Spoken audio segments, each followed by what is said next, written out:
Hi, this is the Social Gelo with Angelo show. My name's Angelo. I'm a social scientist, surfer, martial artist, and a whole lot of other things. Coming to you live from Kasai City, Japan, the Social Gelo with Angelo show. Hey, what's up everyone? Welcome to this season of Social Gelo with Angelo. I don't know why I said this season. Well, if you're watching this from YouTube, you're going to notice I have a little bit of a new old setup. If you've been following my channel the whole time, I tried doing this thing where I don't look at the camera, and then people were like, yeah, he never looks at the camera. I had people I interviewed like, oh yeah, you have that YouTube channel where you never look at the camera. All right, motherfuckers, I'm looking at the camera. So there you go. Now for you listeners that are wondering, what the fuck is he talking about? Well, I have a YouTube channel. All I ask is for you to check it out. And if you like listening to my podcast, please subscribe. It'll really help me continue to produce these videos. All right, let's get this show on the road.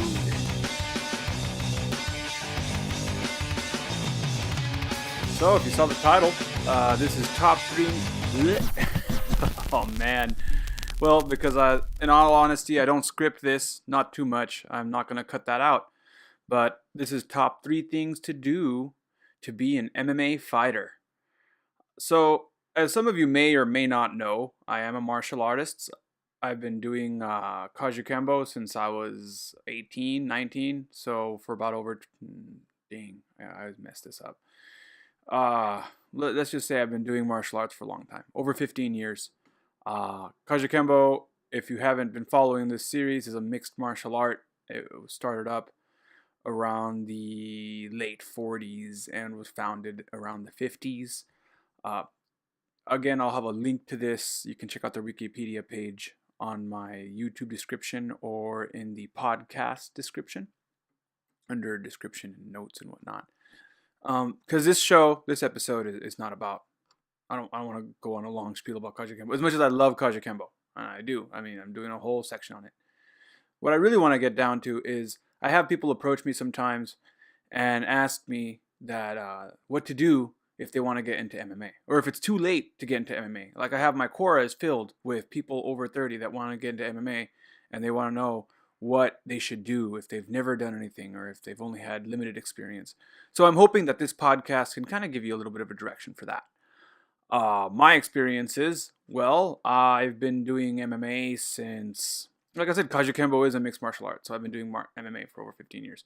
As far as the kind of MMA that people are watching now, UFC, cage fighting, that kind of stuff, alongside of those rules, I competed in my first MMA tournament. Man, it was a long time ago. Over 10 years ago, I think. It was when I was a blue belt. I was still starting up. And long story short, I do have quite a bit of experience doing MMA. Am I a champion? No. Am I the best? No. Did I ever say that? No. So these are all disclaimers I'm putting out there right now before we even get started. And then from there, you can pick apart what you find useful. Now, I am an MMA coach. Every Sunday, I coach MMA. I help people get into the ring out here in Japan. And if you are in Japan, you're interested in doing MMA in a safe fashion, contact me, hit me up, thesocialgelo@gmail.com. And I'd be more than happy to answer any questions about MMA in Japan and how to get started and which gyms I'd recommend to get into. So first of all, top 3 things to be an MMA fighter.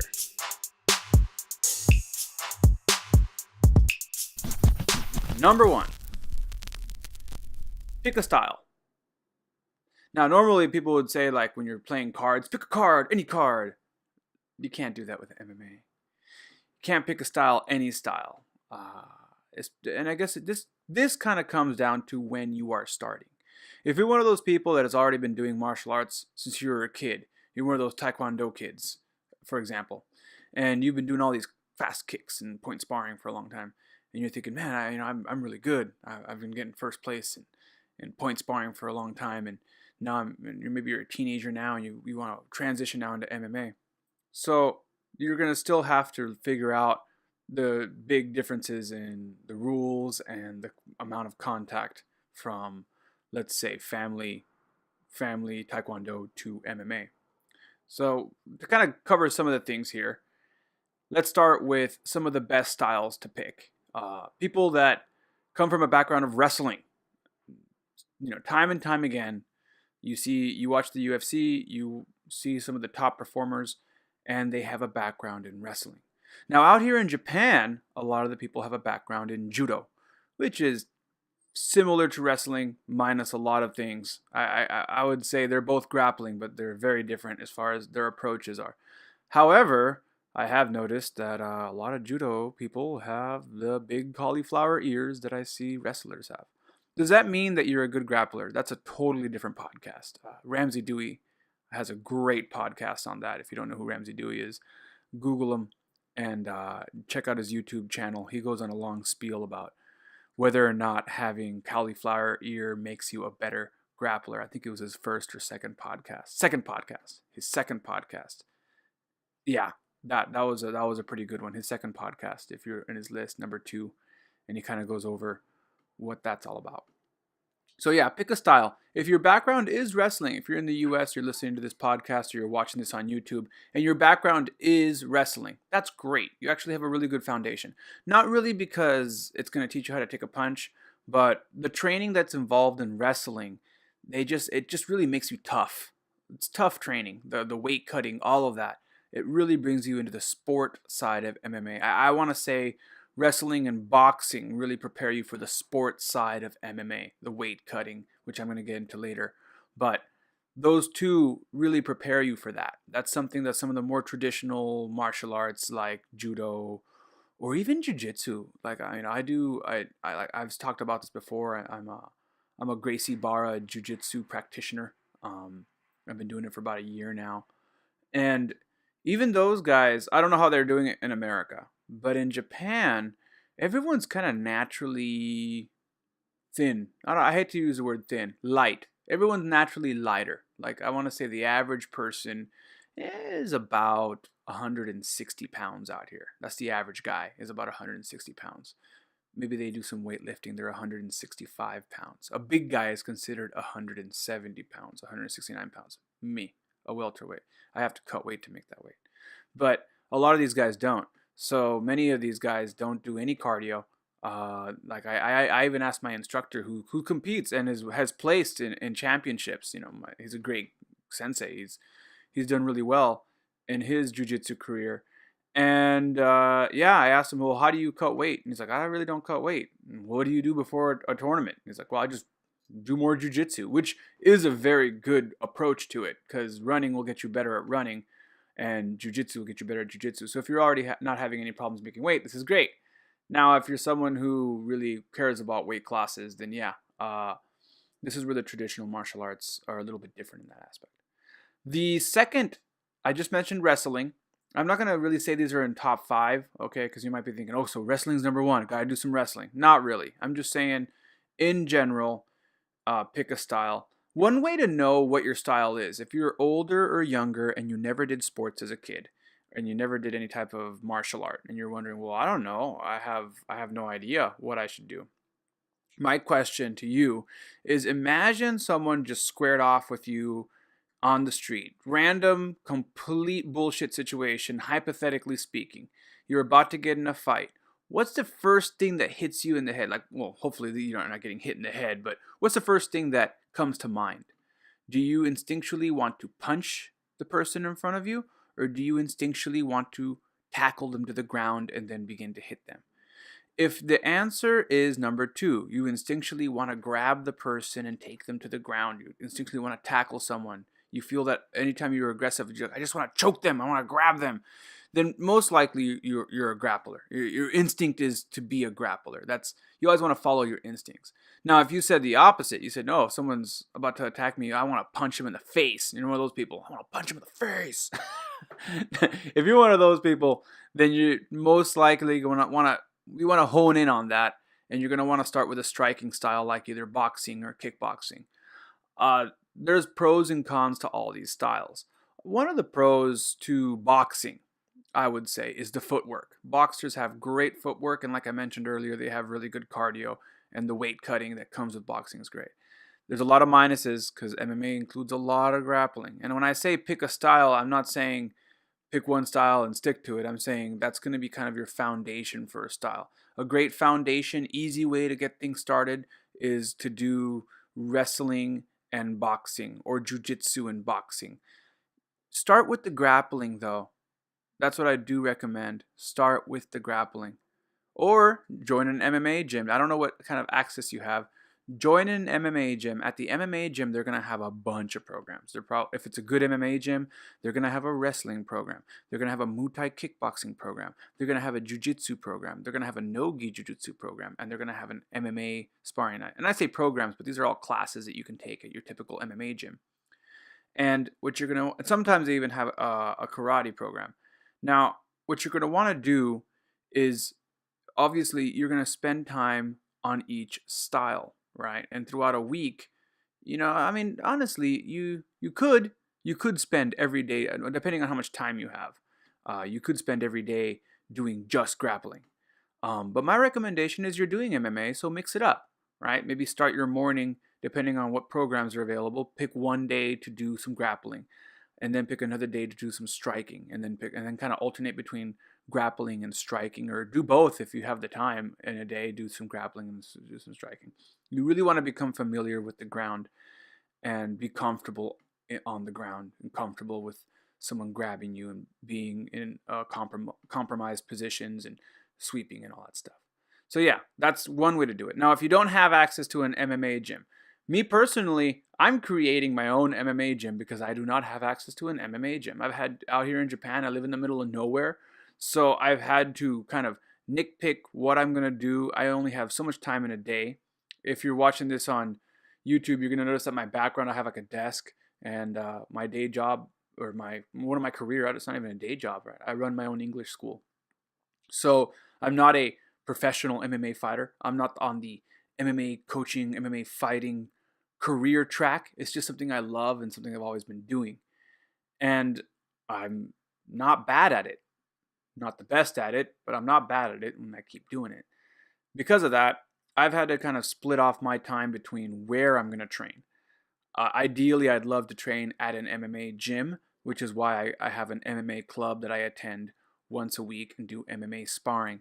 But I do not have access to an MMA gym near where I live, and the hours do not coincide with my schedule. If you're like me, if you're not like me, hopefully you're not like me. Hopefully there's an MMA gym club right next to your house, right nearby, and you can just go in there and you have everything I just said. I'd love that, a place where a bunch of people get together and they train.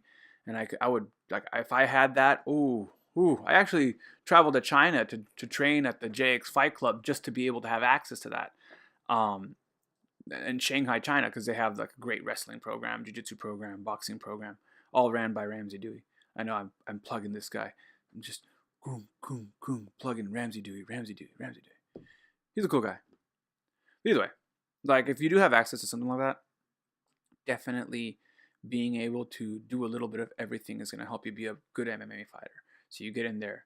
And if you already have a background in something, then just kind of refine that. And then whatever your opposite is, start working on it. It takes a long time to develop good grappling skills, and it takes a relatively short amount of time to develop good striking skills. So you definitely want to start putting a lot of time into the grappling first. How much time, percentage-wise? I would say, just my recommendation would be about, when you're starting off, about 65% of your time, whenever you're training, should be spent. 65 to 75% should be grappling, and about 25% should be striking for training when you start. Later you can start switching that up. Once you're good enough at grappling, and what's good enough at grappling? That's a great question. What is good enough at grappling? Once you find yourself being able to, if you're training with someone who's really good, you're probably never going to best your coach. That may never happen, especially because they already know your style and they're teaching you. But if you find yourself in a position where your coach is struggling with you, your coach is having a hard time, your coach is saying stuff like, "Can we go easy today? Because I don't want you to hurt me." I've had coaches say that to me.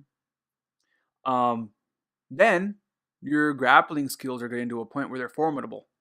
And that's when it's time to, maybe you can change the ratio a little bit. You kind of want to be at that point on every part of that scale, on the striking, on the grappling, You want to be able to go in there one day, and if you have an MMA coach, if you sit there and you're doing kickboxing with your kickboxing coach, and you have one of the top kickboxers, or if you're doing karate, if it's one of the top black belts, like the upper ranking people, if these people are having a hard time keeping up with you, or if you're giving them a challenge and they're having to go harder on you, and now you're kind of feel like you're not winning, but you're kind of neck and neck, you are at that point. You're getting to that point. And this has nothing to do with rank. If you're in karate and for some reason you're a white belt and this starts to happen, or if you're a blue belt, whatever belt you have, if you start seeing people who, when you came in, were beating the snot out of you, and now they're having a hard time keeping up with you, or you're just they're doing different stuff now, like they're going harder on you because they can't hold back on you anymore because you're kind of getting even with them. You can ask them too, am I getting better? Do you feel like you're going harder? Are you having to go harder on me to keep up with me? And they'll tell you honestly whether they're going easy on you. If they're going easy on you, then you're not ready. That simple. How long is this going to take? Varies per person, per athletic ability. So pick a style. All right, pick a style. Go to an MMA gym. If you can't find an MMA gym, then start with either a jiu-jitsu school. I would say a jiu-jitsu school, just because I favor jiu-jitsu. Some people would say wrestling, but if you're older, if you're younger, if you're in high school, start wrestling for the team. Great. Boom. If you're older, finding wrestling as an older person's hard. It's tough because everyone's already, you're going to go in there, a bunch of people, a bunch of kids. So jiu-jitsu will probably be your easier approach, in my opinion. But still try to get some wrestling in there because they got some great stuff in there. If you can find a wrestling coach. I did, and it worked. All right.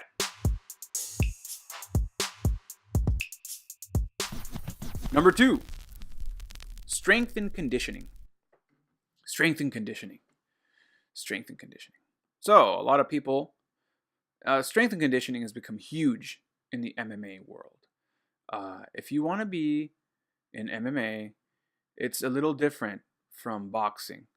That's why I go back to what I said earlier. Like, wrestling has a lot of strength and conditioning because it takes a lot of muscular endurance and strength and explosiveness to be able to wrestle someone to the ground. That's a little different from boxing and kickboxing, where you're kind of punching and kicking the whole time. Yeah, I mean, you do need some muscular strength, but most of it's going to be developed through your training. And unless you're going to be like a heavyweight or something, like, you don't really have to have huge muscles. Now, even then, boxing's changing, so is kickboxing. Mostly boxing. Kickboxers are still thinking the old school mentality of just hitting the bag. Out here in Japan, anyway. I don't know what they're doing in the U.S. But for MMA, you're definitely going to need a weight training program. What does this mean? Well, you're going to want to work out every part of your body. I like to do splits. Now, some people are totally against splits. Like, they hate the whole idea of splitting your training and hitting a different muscular group. They feel that bodybuilding training and MMA training are two different things. You should be doing stuff like battle ropes and weighted vests underwater with oxygen masks. I mean, to be honest, like, that's cool. If you feel that extreme training is something that you feel you need, great. Hey, awesome. But what I found, for me personally, I like to go as hard as I can and be able to do it again the next day. And I split my training between what's working and what's not working. And for me, for my whole life, ever since I started, and before we even start this, I used to be completely against weight training. One of my first MMA sparring partners, slight coaches, was the person who told me, he's like, so how much can you bench? And I was like, I really don't bench press. And he's like, what do you mean you don't bench press? I'm like, hey, I don't really go to the gym once in a while, but I really don't lift weights all the time. He's like, well, why not? Like, it's only gonna make you stronger. And I argued with him, and I was like, no, I don't need it. Like, I really just hated the idea. I just hated the gym. I hated going to the gym. I hated the people at the gym. I hated the smell of the gym. I hated paying for a gym membership. That was me back then. And now, well, I train at the gym every day. I built my own gym. I found out as time went by what I needed for my body. And yeah, you definitely want to train different parts of your body. Now, what's my weight training program? Well, some of you are going to kind of laugh, but when I first decided that I was going to start doing a strength and conditioning program, I was about 180 pounds, and I wanted to. My goal was to fight someone who was bigger than me. My black belt sparring partner was about 215 pounds, so I wanted to gain some weight to give this guy a challenge. So I started reading into bodybuilding because bodybuilders are masters at this, and I started reading about the nutrition programs that go with that, and I started just eating a lot, like two eggs, two pieces of toast, and I actually read Arnold Schwarzenegger's bodybuilding encyclopedia. And I mean, I know it's cheesy, and I know what some of you might be thinking is the governor get to the chopper. I get it, but all that stuff aside, the book he wrote the book with a at the time a medical doctor, and it actually is pretty legit as far as a great base to have. There's a ton of stuff on YouTube, and I want to say like when I first started doing this, I didn't have that much access to the internet back then. Um, the internet wasn't what it is now. I want to say yeah, I want to say YouTube maybe YouTube just started back then. Maybe at this point YouTube just started. But long story short, the book had a bunch of different workouts for every level, from beginner to intermediate to advanced for bodybuilders. And I looked at it and I used myself and experimented on what worked as far as doing strength and conditioning and at the same time martial arts training. Because one of the hardest things that you're going to find when you're doing all this is you don't nightmare situation. You go to the gym, you do a killer workout, you kill it. You completely kill it. You go in there and you deadlift 315 pounds and bench press over 225 pounds, training wheels as they call them, two big 45 plates on each side. You're feeling like the Hulk. And then the next day you're sore as fuck and you walk in for your MMA training or your karate or kickboxing or jiu-jitsu class, and that one guy who's always kicking your ass, who hardly ever shows up that day. And you're so sore, all you can do is just get ragdolled because your body is so messed up from training too hard the day before. So that's one thing you got to look out for is overtraining. Personally, a lot of people like the 5x5. A 5x5 is you pick an exercise like bench press or deadlift, and you do 5 sets, 5 reps. Now me, I actually like a 10x3. Call me old fashioned, but a 10x3 is always what I love to do. And I normally start at the lightest weight, go to a medium weight, and then unless I'm on a max day where I know I'm not sparring the next day, I might have a rest day the next day, or I'm not going to go that hard the next day. That's the only time I'm really going to go to my max or try to push my max. Try to push your max weight maybe once a month. Pick one muscle to max weight once a month. And make sure that the next day you have a day to recover. Make sure maybe you have a rest day. Now, between that, for your weight training, you're going to want to have me personally, let me just break it down. I have a chest day where I'll do bench press, incline bench press, pec fly. I'll do dumbbell pullovers, pull-ups, hanging leg raises, and bent over back rows. There it is, right there, and right there. I'm gonna put it in. I'm gonna edit this stuff later. I can't literally see it, but I'm gonna use some YouTube TV magic and put it where my hand is. Here. Ooh. Now, the next day I do a shoulder workout. I'll do shoulders and arms. And the way this typically works is, for me, this is different for everybody, right? I do that workout. Again, I don't go to my max. I do these 10x3s. And I'd go light and then medium. And then I go about maybe 65% of what I can maximum push, whatever that is. So you're going to have to test yourself to see what your max weight that you can push is. And I only do like 65% of that. Why? Because for me, on a Monday, when I do that, Monday night, I go and I have to do jujitsu. Well, I want to do jujitsu. I do jujitsu, so I'll do like 2 hours of jujitsu after that. My training program, I always run a 5K. Some people don't like to run. That's cool. Don't run. And we'll get to the cardio section a little later. Now, the next day for weight training, we're just working on strength and conditioning. I will do the shoulders and legs. Oh, I forgot to mention the day before I do a deadlift. I do a deadlift, and under the same pretenses. For the deadlift, I do a 5x5, just because deadlift can really take it out of you if you do a 10x3. Now, for the next day, I do shoulders and arms. Shoulders and arms. The way I look at it is, and I know people again like they criticize. I had one person criticize me, like, dude, I posted one of my workouts on Facebook, and my friend's like, bro, like, why are you doing bodybuilding splits? And I was like, brah, like, you know, my body gets pretty damaged doing jujitsu. You get stuff twisted and cranked and grabbed and pulled. And I feel that when you kind of work out this way, you work out a little different parts of the muscles in your body. It's also a great way to check if there's any injuries anywhere, right? And that way, next time you go to jiu-jitsu, you know what to tape up. Or next time you go to wrestling or boxing, whatever style you ended up picking, next time you go in, you can tell the people you're training with, hey, my right arm is a little bit funny, or my left bicep, or my neck or my shoulder. And doing these kind of workouts really helps you get into tune in into what's going on with your body. Now, once you've already done your shoulder, I said shoulders and arms.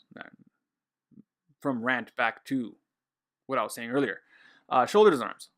My shoulder and arm routine, I usually start things off with a clean and press, also known as a clean and jerk. I don't do it traditionally. Like some people do the clean and jerk, and they'll jump up into the air, and they kind of do like this.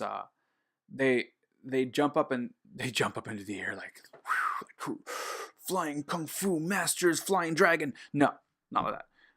They'll grab the weight and they'll pick it up, and then when they bring it up over their head, they kind of go into this lunge thing, and then they'll bring it back down. Me personally, the lunge thing, I guess it's up to you how you like to do it, but me personally, I like to do I like to push it over my head and just keep my legs in one position. I'm always thinking when I'm weight training, I want to equally work out my muscles, and this idea of jumping into a lunge, then I have to imagine, okay, if I'm going to do a 5x5, it's an odd number. How am I going to hit the other leg that same amount of time? I'm always trying to do it equally.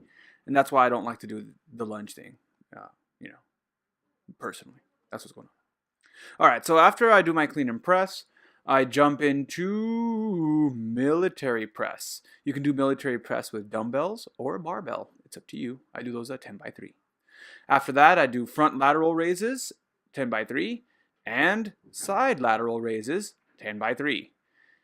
And after that, I do the it's not wasted, bicep curls.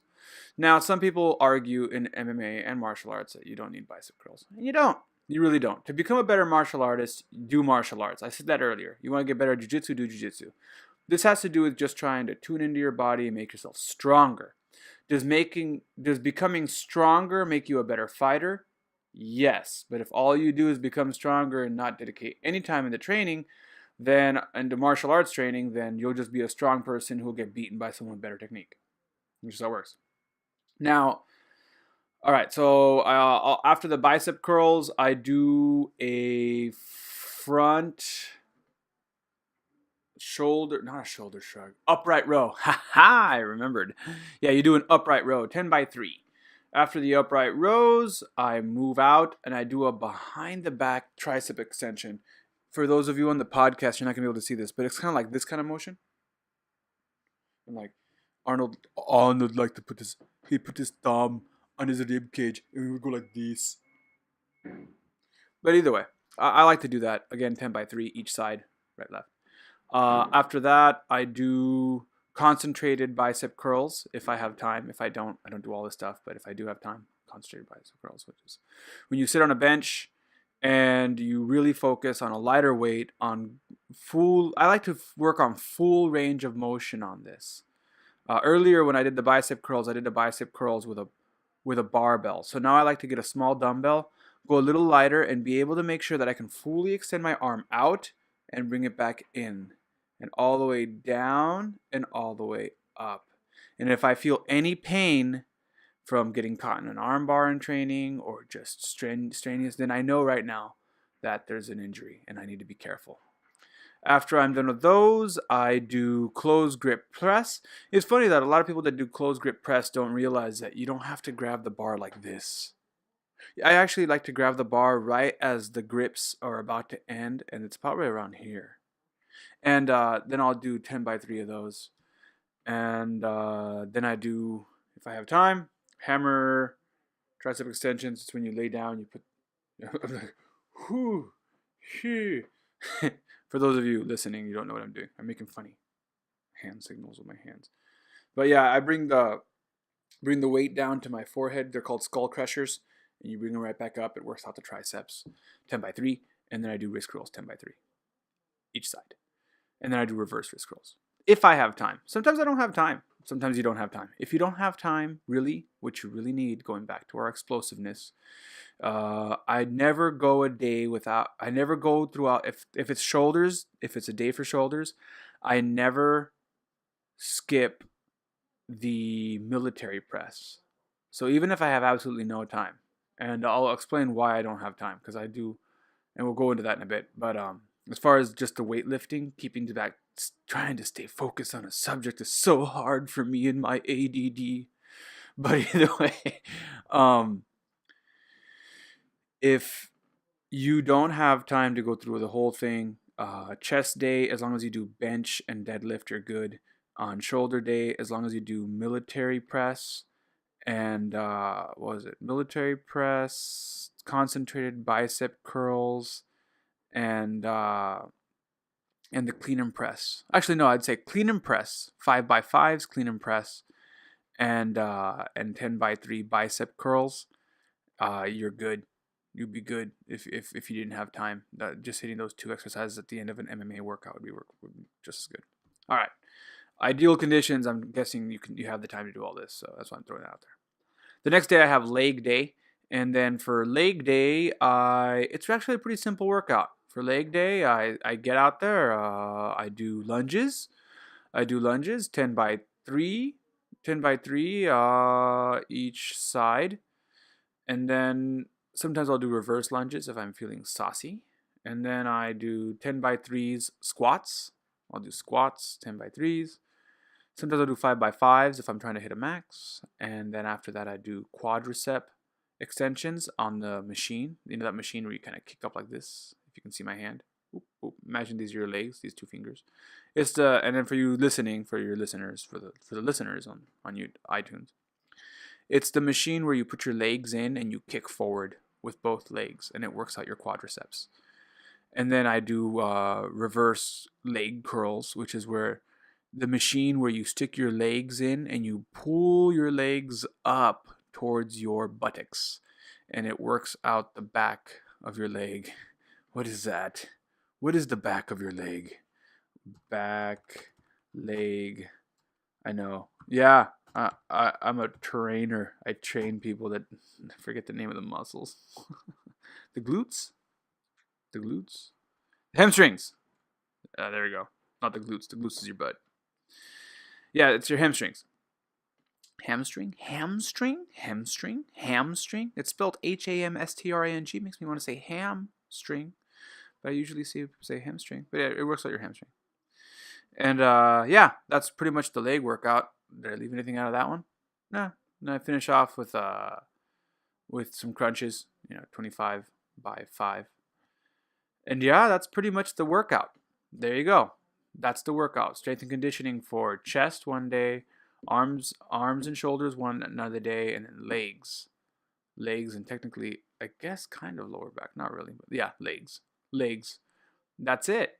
That's the workout. I do that 3 days of the week, and then I do that. I repeat.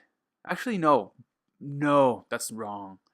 I do not repeat. It depends on my workout week. Ideally, if you have the strength and the power and you're good, then you do that again for another 3 days, and you only have one rest day. You have a 6-day training schedule. One day where you do chest, one day where you do arms and and shoulders. One day where you do leg, and then you do that again the next day. But how do you do all this? Well, it depends on how much time you have. Now, do you need to do 6 days of weight training? No, not really. If you hit those muscle groups in a week and then you're doing your other MMA training, me personally with the MMA training, sometimes I'll just focus on MMA. Some days I'm just like, dude, I'm beat. I'm not going to do that whole workout because I had a really heavy sparring session the day before and my body's beat. In the case I just said, I focus on what's important for that muscle group. So for example, if it was chest day, okay, I just do the bench. I do bench press 5x5s. That's good. And that's good.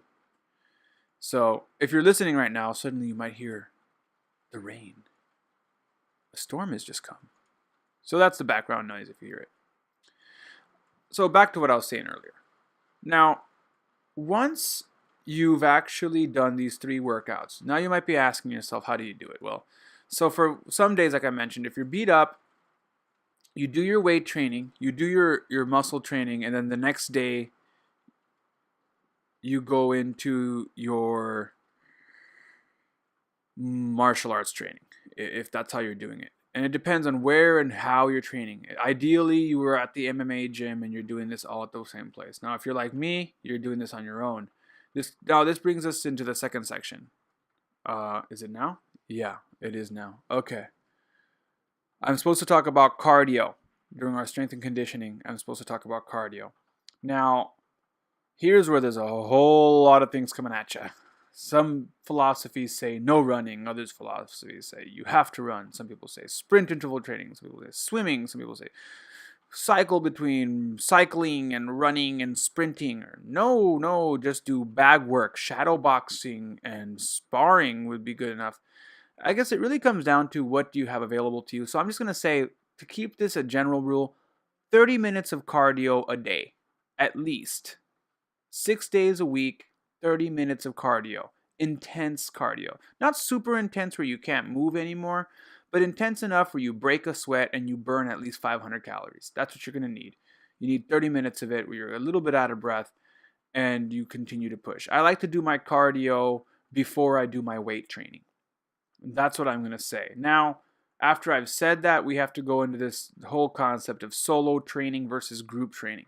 Personally, group training is ideal. I would love, again, I said I went to China because I loved group training. I love being able to train with people every day. That is awesome.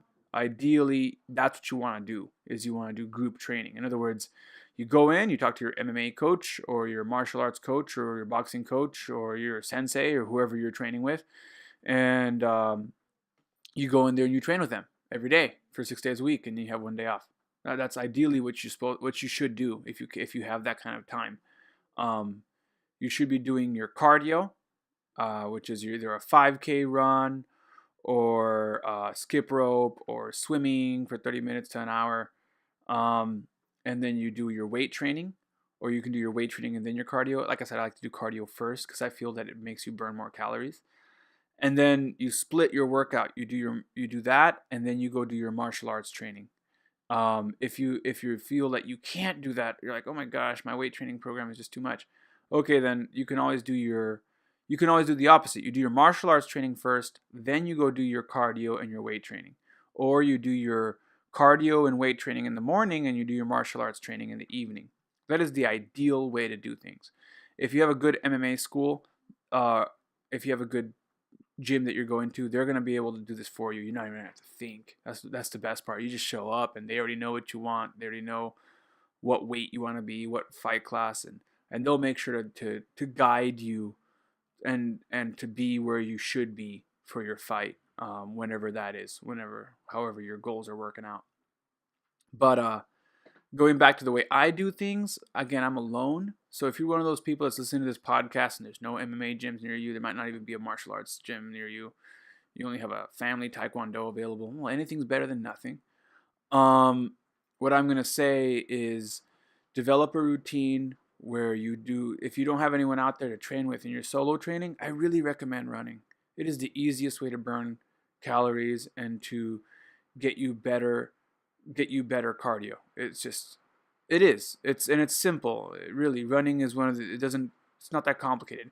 I'm not saying be a professional runner. Like some people get into the running and they get really crazy about the running, and suddenly they're like, I want to sign up for a marathon, and then they go and they go on this path. Some people, I'm talking about myself. I did this. I made this mistake, and I started getting into marathon running and trail running and ultra running, and did a 55K right before a fight, 2 weeks before a fight. And did it help me with the fight? No, it didn't. It really didn't. Yeah, I mean, mental toughness. But that's about it. I don't think it actually helped me with the fight. There's other ways I could have spent my time that would have been better. But yeah, if you just run a 5K or 35 to 40 minutes of running is good enough to whatever you need.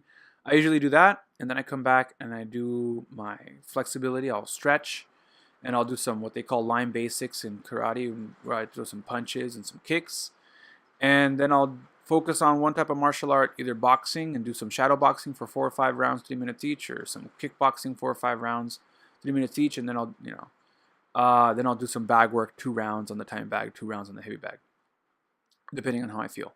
And that's my cardio, and then I go into my strength and conditioning routine that I just mentioned earlier. So that's how I kind of program the things that I do for my strength and conditioning. Boom. Number 3, nutrition. Nutrition is a really important part. If you're going to be cutting weight and you have to be a certain weight, a lot of people, I guess it depends. I always say that if you've never done any type of training in your life, and most likely and you're older and you want to get into martial arts because you want to get into better shape, then we are already saying that you feel that you're a little overweight, right? Either that or you feel that you're a little too skinny. I don't know. Some people, most people feel they're a little overweight. They got like 10 or 15 pounds that they can do without. And if that's the case, then that's probably the weight class that you should be fighting at. Now, if you're really taking this seriously, you can cut down even more. You can be a beast. Try to lose 30 pounds and start at that weight class. But really just check on where you're most comfortable. Don't do some sort of crazy weight cut diet where you get really skinny. Make sure you don't starve. Don't starve. That's one of the things I was telling one of my students. He's a great kid, but he kept trying to starve me. Oh, what'd you eat yesterday? I didn't eat. I had one meal yesterday, and I'm like, why? I wanted to make weight. I'm like, dude, like you need carbs and you still need protein. You still need food to be able to train, especially if you want to train hard. Like if you stop eating, you're gonna be screwed. Like you're gonna be famished, and you're gonna get into that ring, and that person's gonna demolish you.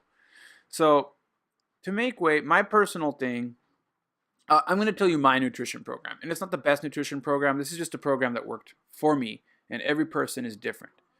And every dietary needs are different. But what I found for me is I like to have a good breakfast before I train. Because I train in the morning. So I usually have 1 egg and a piece of toast with some cheese. Or a piece of toast with some almond butter. And a cup of coffee. That's it. I have that. And then I head right back into my training program. And I train for about 2 to 3 hours in the morning.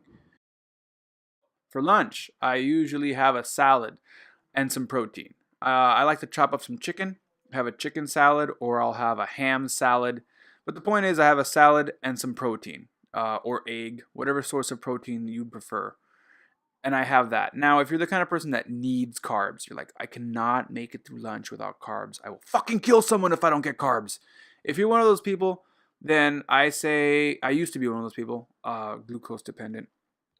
Put a little bit of pasta, not too much. I don't like saying this. I cut this out of my diet. In fact, I moved from spaghetti noodles to zaru soba, which is made from soba, which is made from a completely different. What is soba made out of? That is a very good question. What is soba? So if we look at soba, they're Japanese noodles made from buckwheat flour. So it's like wheat. It's a type of wheat. So kind of looking at that, I had a type of wheat noodle. I had a wheat noodle that I was eating for a while there that was more successful than the regular spaghetti noodles. And for me, I don't have any type of allergies or that I have to work around. So it worked pretty good. I had these noodles, a little bit of the noodles with my salad, so I had some carbs. Eventually, I kept putting less and less and less and less noodles until one day, boom, I cut the noodles right out, and I just started having my protein in my salad. And then after that, around 3 o'clock, oh snap! I just remembered, I forgot to take my protein shake. Around 3 o'clock, I drink a protein shake when I'm hungry. If to manage your hunger pain, like I have a protein shake and some almonds, walnuts. Nuts are a great thing to have. So if you ever find yourself hungry, have some nuts with you, and that's your snack. That can easily be your snack until dinner. And then for dinner, I eat a sensible dinner. For those of you who ever kept up with the old school Weight Watchers program, oh, two shakes and a sensible dinner. um, yeah, I mean, I have a regular dinner. My wife gets really upset if I get really crazy with my workouts. And if you don't have someone who if you're a single person and you can be a little more tight about this, I do recommend eating clean, avoid processed foods, and avoid sugar.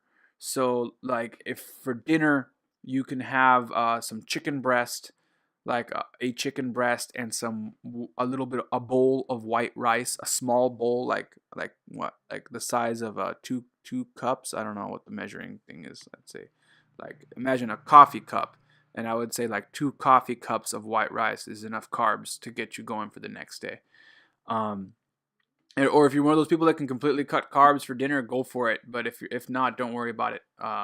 Just minimize your carbs for whatever weight class you're trying to get into. The week of the fight, you can cut carbs even more.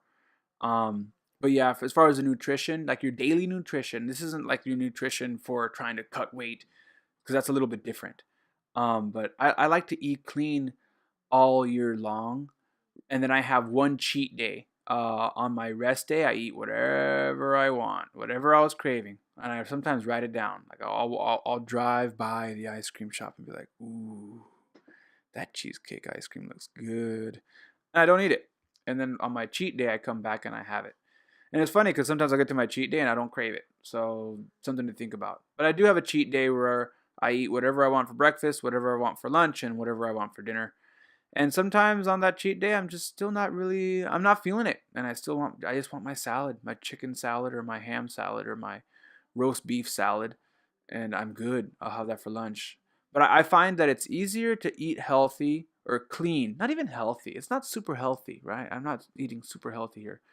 But it's easier to do that than to cut a bunch of weight right before the fight. That's way tougher to do. Way tougher to do. So keep that in mind. Now, going back to mistakes I made. Mistakes I made cutting water weight, cutting way too much water weight than what's really needed. Um, I've read a lot of articles on this, but many of them will recommend that you shouldn't cut more than 2% of your body weight in water, especially for amateur fighting.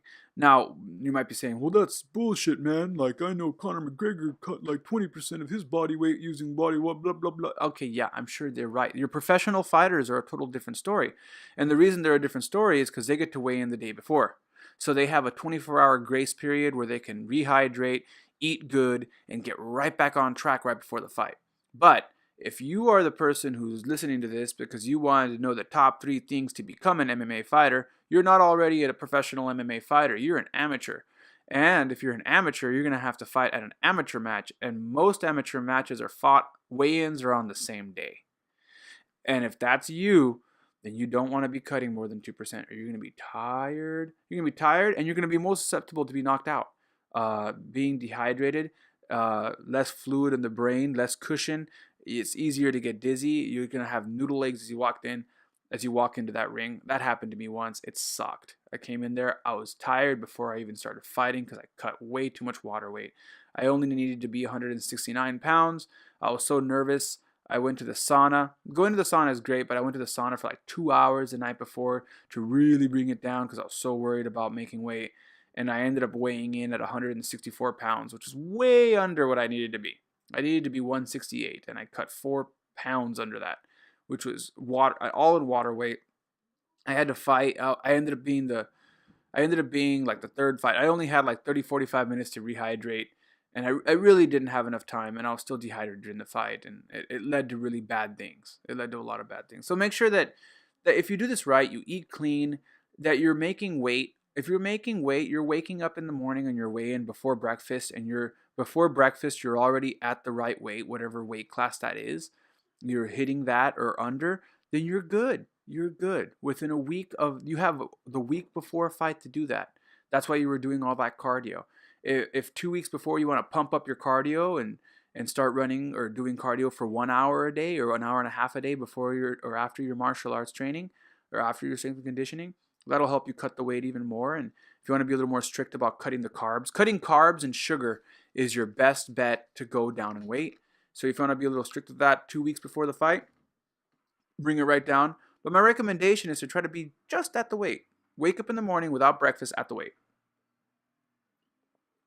That way, worst case scenario, the day of the fight, you wake up. You don't want to go underweight too, but it's good to just wake up in the morning and know that you don't have to worry about stuff. If you're a little underweight, that's cool because then you can eat breakfast before. But if not, it's all good. You skip breakfast. You go in for your weigh-ins, and then after weigh-ins, you eat your breakfast. And you'll have about maybe 30 minutes to an hour, depending on how the matches work out, to eat before you fight. And yeah. And that pretty much covers the top 3 things that you need to do to become an MMA fighter. I hope you enjoyed it. Stay tuned for the wrap-up. All right. Well, thanks again for listening to Social Gelo with Angelo. If you were still around after I announced the wrap-up, well, then I have nothing to say, but please check out my Twitter at Social Gelo. If you haven't subscribed to my YouTube channel and you're listening to this on iTunes, just jump up, look at Social Gelo, Google Social Gelo, and a bunch of my stuff. So if you Google the Social Gelo with Angelo podcast or Social Gelo with Angelo, a bunch of old videos and stuff will come up. Just jump on YouTube, subscribe. That's all I'm asking. I do have a Patreon. If you want to jump on my Patreon, Social Gelo, and donate some money to help me make some more videos, I won't be mad at you.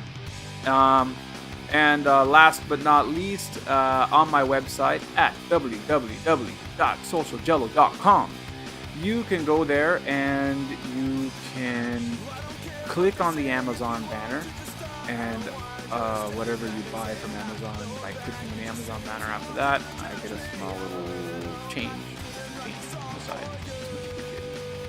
That's all I got to say. I will catch you all later. Train your mind, body, and spirit every day. Peace.